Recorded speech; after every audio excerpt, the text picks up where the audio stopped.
Mega హీరోల సినిమాల సందడితో August అదుస్ అన్నారు. కానీ ఏమైంది?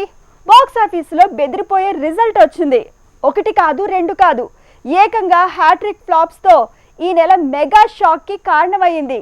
ఈ విషయంలో వైష్ణవ్ తేజ్ మాత్రం డిజాస్టర్ల డిస్టర్బెన్సెస్ నుంచి తప్పించుకోగలిగాడంటున్నారు. అదెలా?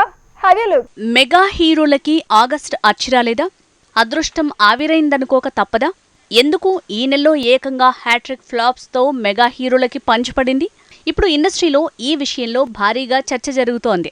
గాంధీవధారి అర్జున అంటూ మెగా ప్రిన్స్ లాస్ట్ వీకే వచ్చి డిజాస్టర్ ని సొంతం చేసుకున్నాడు. మెగా ఫ్లాప్ల హ్యాట్రిక్ కి తనే కారణమయ్యాడు. అదేంటో పగబట్టినట్టు ఈ నెలంతా మెగా హీరోలకి కాలం కలిసి రాలేదు. ఇక ఈ మంత్ ని భోలా శంకర్ ఫ్లాప్ తో షురూ చేశాడు మెగాస్టార్ చిరంజీవి. భోలా శంకర్ చిరు కెరీర్లోనే బిగ్గెస్ట్ డిజాస్టర్ గా నిలిచింది. కోలుకోలేని దెబ్బ పడేలా చేసింది. భోలా శంకర్ ఆగస్టులో వచ్చింది, డిజాస్టర్ అయింది. అంతవరకు ఓకే.